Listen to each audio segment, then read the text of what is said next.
Reflection.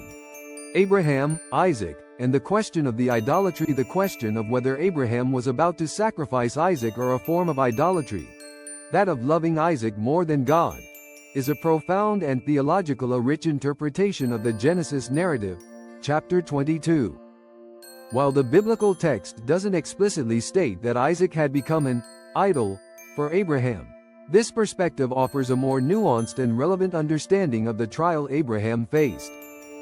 The context of the trial. To understand this question, it's essential to delve into the context of Abraham's life.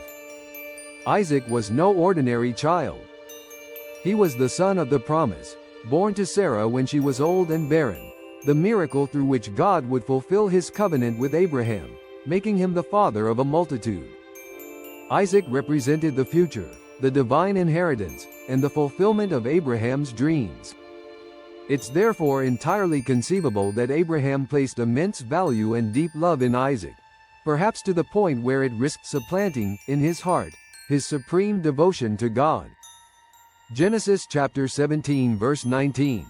God said, "Yes, but your wife Sarah will bear you a son, and you will call him Isaac. I will establish my covenant with him as an everlasting covenant for his descendants after him." This highlights Isaac's importance as the promised son. Hebrews chapter 11 verse 11. By faith Sarah herself received power to conceive, even when she was past the age, since she considered him faithful who had promised. This confirms the miraculous nature of Isaac's birth through faith. The idol of the heart. Idolatry isn't always the worship of a statue or a physical object. It can also be what's called an idol of the heart. An idol of the heart is anything, person, or concept that we love, fear, serve, or desire more than God. This could be financial security, professional success, reputation, a relationship, or even a child. In Abraham's case, if we consider Isaac as a potential idol of the heart, it's not that Isaac was inherently bad. On the contrary, Isaac was a gift from God. However, even God's greatest gifts can become idols if we allow them to take the place that rightly belongs to God in our worship and loyalty. The trial requested by God, "Take your son, your only son, whom you love, Isaac," highlights this tension. The very wording of the divine command underscores Abraham's deep attachment to Isaac. Ezekiel chapter 14 verse 3.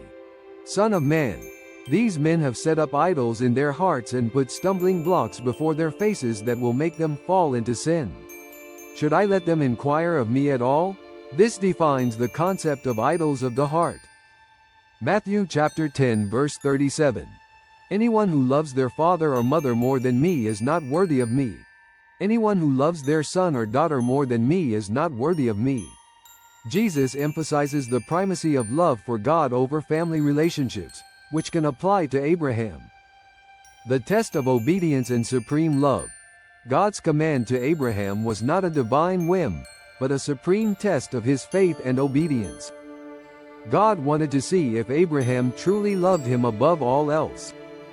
The act of sacrifice would symbolize Abraham's willingness to give up what was most precious to him, the promise embodied in Isaac, and the object of his most intense affection, to demonstrate his total submission to God.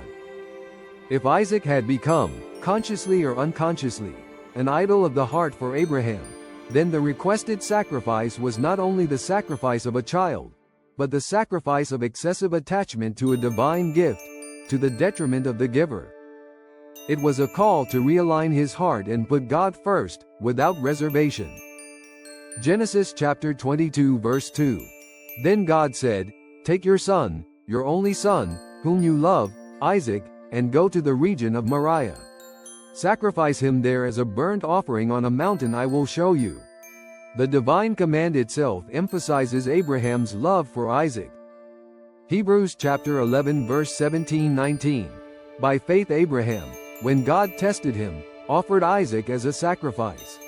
He who had embraced the promises was about to sacrifice his one and only son, even though God had said to him, 'It is through Isaac that your offspring will be reckoned.' Abraham reasoned that God could even raise the dead, and so in a manner of speaking he did receive Isaac back from death. This demonstrates Abraham's faith beyond human logic and his trust in God's ability to fulfill his promises. The lesson for us. This interpretation significantly enriches the narrative and makes it timeless.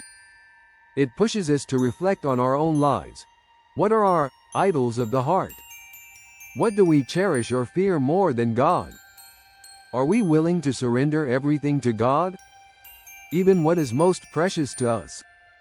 The story of Abraham and Isaac is not just a tale of extraordinary faith, but also a powerful reminder that true worship involves giving God the first place, above all else, even our greatest treasures and deepest affections. Abraham, through his obedience, demonstrated that his love for God surpassed even his love for the son of the promise, thereby confirming his unwavering faith. Deuteronomy chapter 6 verse 5. Love the Lord your God with all your heart and with all your soul and with all your strength. This is the fundamental command of supreme love for God. Does this perspective help you explore the depth of Abraham's faith and the nature of obedience to God?